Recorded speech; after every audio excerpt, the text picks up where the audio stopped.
Hey guys, it's Carly here for MFT, and today I wanted to share with you this sweet little felt ornament that I made with the MFT Gingerbread House die set. So I started by grabbing my die set and some felt and die cutting all the pieces for my ornament. And I have personally found that a wool felt or a wool and acrylic blend cuts the nicest. And then I'm going to start assembling the front of my gingerbread house. Now I'm going to use glue to do this. You can definitely stitch if you like to stitch. I don't really like to stitch. I do it, I'm getting better. I'm definitely practicing, but it's not my favorite. So I'm going to take the slightly easier road and I'm going to assemble with glue. You might be asking, well, what kind of glue? And they do make felt glue specifically for projects like this. And that might be great if you have some on hand. I didn't. So what I did was I grabbed some scrap pieces of felt and some of my liquid glues, and I tested a few just to see what bonds would hold. And I was happy with actually quite a few of them, but I went ahead and used the Barely Art glue for this project. I know that tacky glue is also great, or hot glue, and even super glue in a pinch, though that might be overkill for an ornament. Now, one other way to put things together is with some double-sided adhesive sheets. So I just put a little scrap of felt onto one side of the adhesive, so one side of that sticker paper. Then I cut it out and ran it through my die cut machine with the die on top for the little door.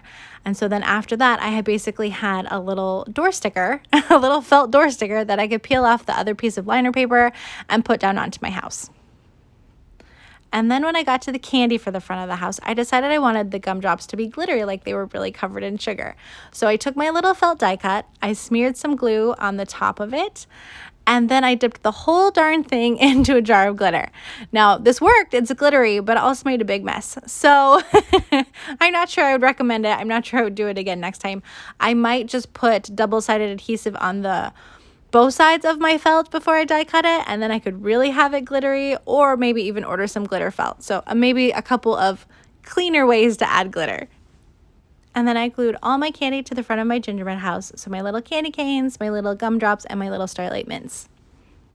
And then I lift my snowy roof off because I decided to stitch my pieces together. So I'm going to stitch the front and the back together. I've made a little mark on my finger that's about 1/4 inch apart so I can space my blanket stitches. I've got a knotted thread that I'm going to go through the front first. Then I'm going to line up the front and the back, and I'm going to loop my thread around to the back and come through that same spot.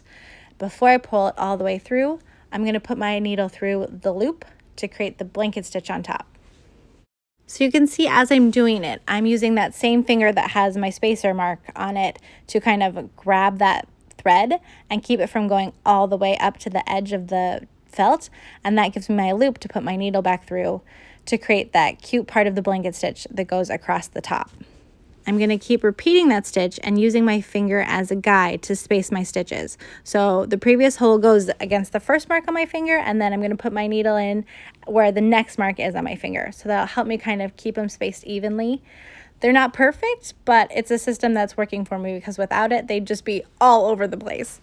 And you can see before I pulled that all the way through, I caught that on my finger, leaving that loop for my needle to go back through, if that makes sense. This stitch took me a little bit of practice. Stitching is a little bit hard for me, but I like it. I'm learning, and it's definitely a cute stitch to know. So I'm going to keep stitching. I won't make you watch all of this. We'll speed it up a little bit, and then we'll go ahead and cut to when I get to the bottom. So now it's time to stuff my ornament. So I'm going to use a little bit of fiberfill, just a little piece at a time, and stuff my little gingerbread house until I get it as fluffy as I want it. And then when I get to the end, I realized I didn't really think this through. So I went ahead and I blanket stitched just the back of the gingerbread house.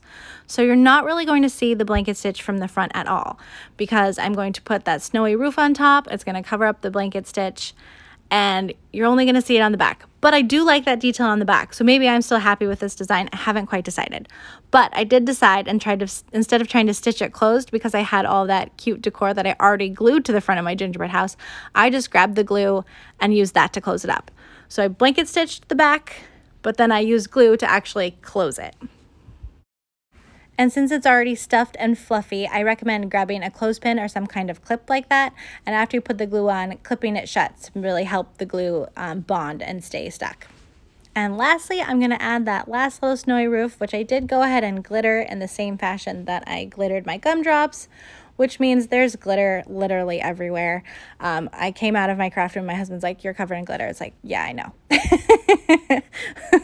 But I love how it turned out. So here you can see how it turned out. I think it's really cute. I add a little string on the inside, and I maybe even set up a tree just so I could see what it's going to look like for the holidays. So thank you so much for watching, you guys. I hope you were inspired. I hope you grab this gingerbread house die and make ornaments because it's so fun. Thanks so much for watching. Happy crafting.